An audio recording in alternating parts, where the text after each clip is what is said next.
Hello everyone. Welcome back to my YouTube channel Lord Rimuru. I'm here to bring you guys another what if. In this story, what if a gate appeared in the Cardinal world? It's actually a good story and I hope you guys like it. But before we start, please do like and subscribe for more amazing content. Chapter 4. City of Italica. After Rimuru bring the elves to his new city, he went straight to the command center. Right now he was in deep thought about what Seal said to him about having wives. Seal said that she was fine even if he have multiple wives as long as she was the number one. Rimuru was having conflicted feelings since he never dated a girl or even tried to confess to one. He was in deep thought and he didn't even notice that Hodor entered the room and have been calling him for a few minutes now. Rimuru-san.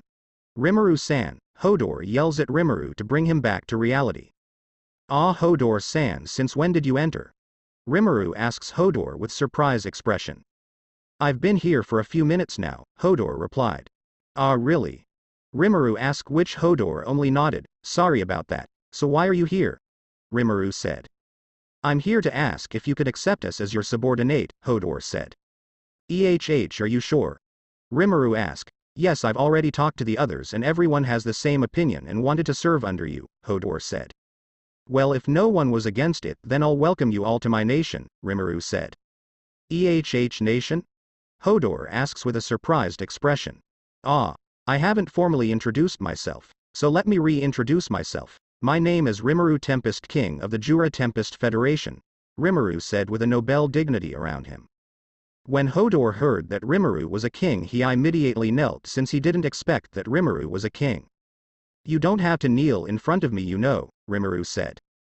But you were a king, it all right, Rimuru said after that Hodor stands up, but he was still surprised. Now that I think about it, why is Rimuru-sama having a deep thought? Hodor asked. You don't need to be formal, you know. Nope, now that you are our master, we can't simply call you without honorific, Hodor said. Sigh. Do as you please. As for why I'm in deep thoughts, it's something personal, Rimuru said. I see, let me guess, is it about girls? Hodor said. Rimuru, hearing Hodor guess, was surprises and asked, how did? Rimuru didn't get to finish his sentence since he was interrupted by Hodor. I know that look of a man who is having conflicted feelings about girls, Hodor said. Well, you can't blame him since he was experienced with women and he was someone you can call a harem protagonist. Tell me about it, Rimuru-sama, I might be able to help, Hodor said. Rimuru was hesitant at first but decided to tell Hodor. I'm just not sure if I'm worthy of their love and I'm not sure if I can meet up their expectations of me, Rimuru said. I see, so you're both inexperienced with girls and you are not sure yourself if you are worthy of them. Rimuru, who heard Hodor's words, only nodded. Even though it is embarrassing that he doesn't have any experience when it comes to girls, he has no choice but to accept it since it's the truth. Let me tell you something, it doesn't matter whether you're worth of them or not as long as you both loved each other and you do your best for the ones you love, that is all that matters, Hodor said. But I'm not sure if I can make them happy, Rimuru said. Just be yourself and do your best for them, Hodor said as he tapped Rimuru's shoulder. I guess you're right. After Rimuru and Hodor finished their conversation, Hodor left to help in the village. After a few hours, Rimuru decided to give it a try, so he went back to Tempest to invite the girl that loved him for 2,000 years. She even went back in time just to save him over and over again. Once Rimuru goes back to Tempest, he immediately went where Chloe was staying. It was a medium-sized modern Japanese house and invited her on a date. Chloe was shocked since she didn't expect Rimuru would make a move first. At the same time, she was so happy that Rimuru invited her on a date. So Rimuru-san, where should we go? Chloe asked. I'll be boring here in Tempest, so how about we went to another world and I might know where we should go, Rimuru said. Chloe agreed and the two went to the gate and entered the lost world. After they entered, Chloe was greeted by a village and almost a city with its resident. On their way, they were greeted by the people who were formerly the Imperial soldiers that Rimuru and the others defeated.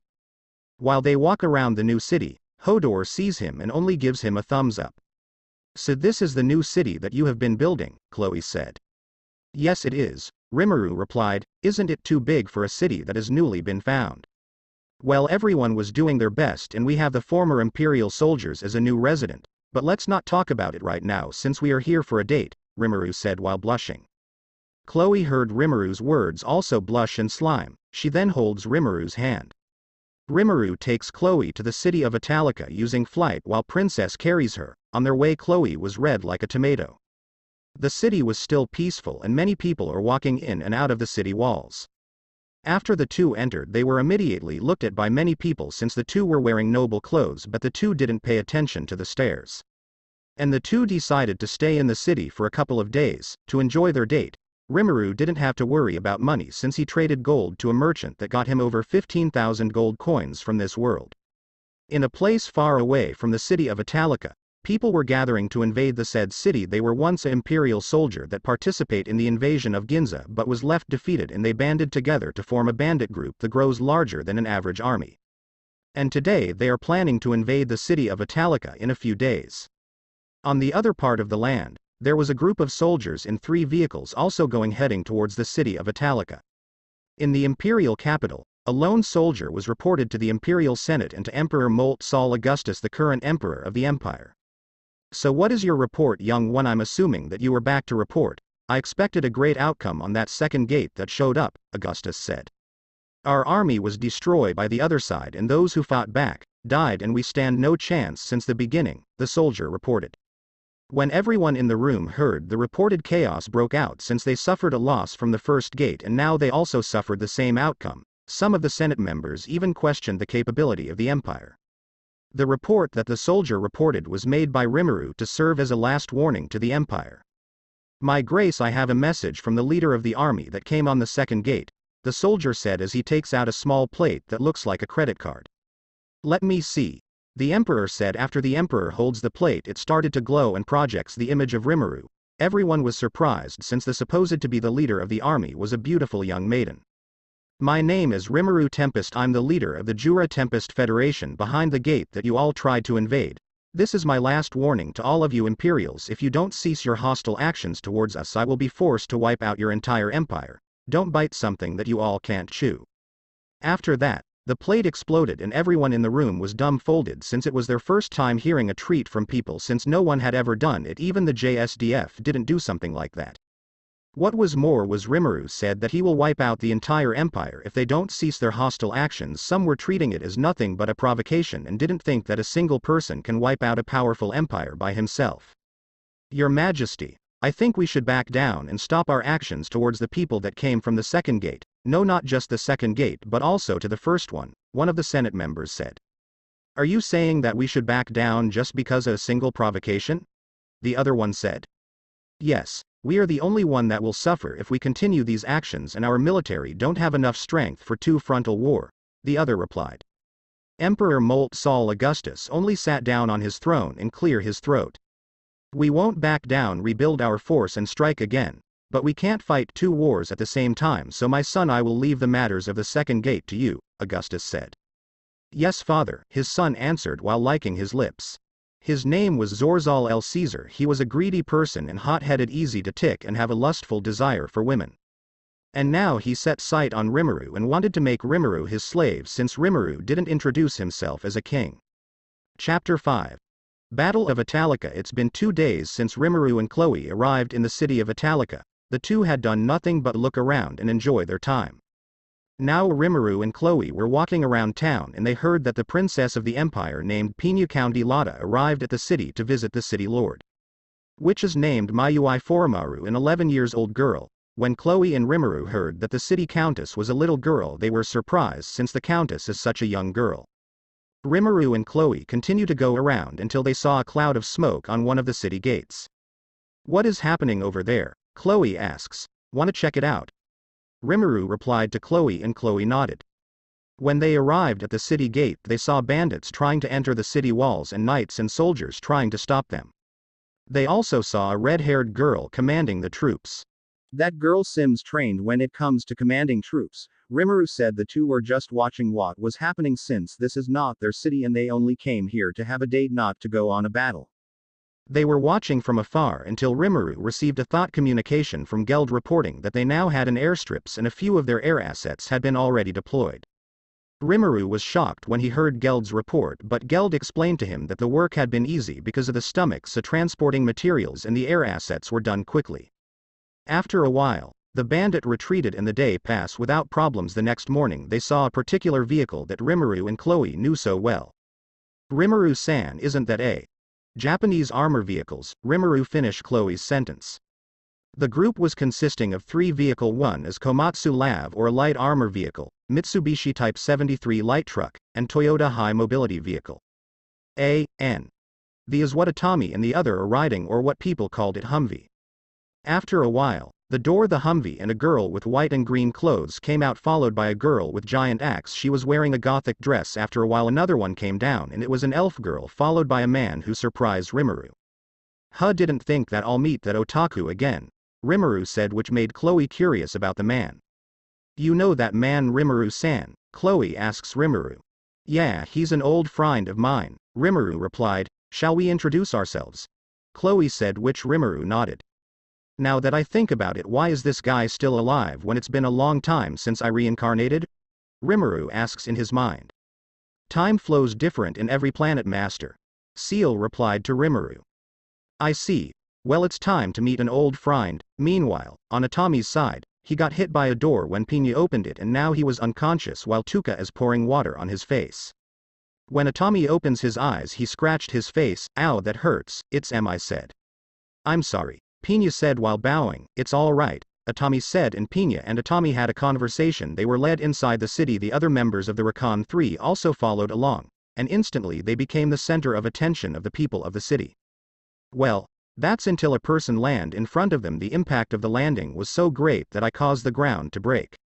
Oh, I land too hard, a voice said. Is that kind of entrance necessary, Rimuru-san? Chloe asks.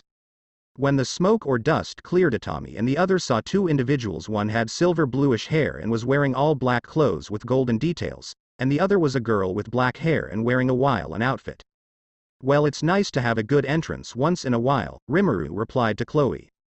Rimuru then turned around and saw Itami and his company and Princess Pina with their mouth open. What, never seen a person doing a cool entrance before, Rimuru said while Chloe only let out a sigh. Who are you? One of Pina's knights asked. Her name was Hamilton. Ah, sorry, I have to introduce myself. My name is Rimuru Tempest, Rimuru said. Chloe, oh Belle. Chloe, introduce herself. Easy everyone, we are not an enemy, Rimuru said and turned his attention to Itami. Yo, long time no see, Itami, or should I call you Mr. Otaku, Rimuru said. And Itami, who heard Rimuru's words, immediately answered back.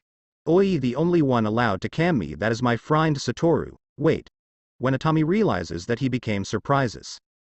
Because only Satoru Mikami was the only one who called him Mr. Otaku, but Satoru died 5 years ago on Earth. No way, that's impossible, Itami said. Oh, nothing is impossible, my old friend, Rimuru replied with a grin. Elf fetish boy, Itami said, and Rimuru immediately punches him, which sends him flying a few meters away. Of course Rimuru holds back so his blow won't kill Itami. Call me that again and I'll send you to Buddha, Rimuru said. Ah, sorry. You have a lot to explain, my friend, Itami said. While the two was having their conversation, Itami's party and Pina were looking at the two with a surprised expression. Does that lieutenant knows that girl? Kuribayashi asked. Sorry, but Rimuru-san is a man, Chloe said. Everyone screamed. After a while Rimuru told Itami what happened to him after he died. Itami accepted since he now knew about other worlds. Rimuru also said to Itami that he was here because a gate opened to the Cardinal world. Wait, you mean there's another gate? Itami asks. Yeah, and a soldier entered our country and tried to conquer our land, Rimuru replied. I see, I guess it's the Empire. They did the same to Japan, Itami replied. After the two talks, Itami introduced Rimuru and Chloe to his team, and Rory had been quiet and only looked at Rimuru without saying anything. Itami and the third Recon team offered Pina to help them defend the city, and Pina accepted it, and they were to defend one of the entrances to the city. Night falls and the bandit once again attacks the city, but this time in another direction. Why, way over there? We're supposed to fight them over here, Rory said while pounding. I got 3-11. They couldn't be timed that any better, Takeo said as he looks at his watch. Rory then slams the end of her weapon out of frustration. Those bandits were regular army. They know a thing or two about military strategy, Soichiro said. You're right, and their way of fighting is so old, Rimuru said. I'm going. Rory said. Hold on a minute. They haven't sent word that they need help. Itami tried to stop Rory, but she already jumps to a roof of a house to head where the battlefield was. Wow, she's fast, Chloe said. Say Itami, why don't then have a joint military operation? I know that you will call the SDF base for support, so I'll call mine for air support also, Rimuru said. Alright, Itami said as he asked for air support at the base. Well, I'll follow that girl named Rory Siya, Rimuru said as he also runs towards the battlefield. Geez, this battle ruined our date, Chloe said while pouting as she followed Rimuru. Itami also followed using the Humvee with Tomita and Kuribayashi.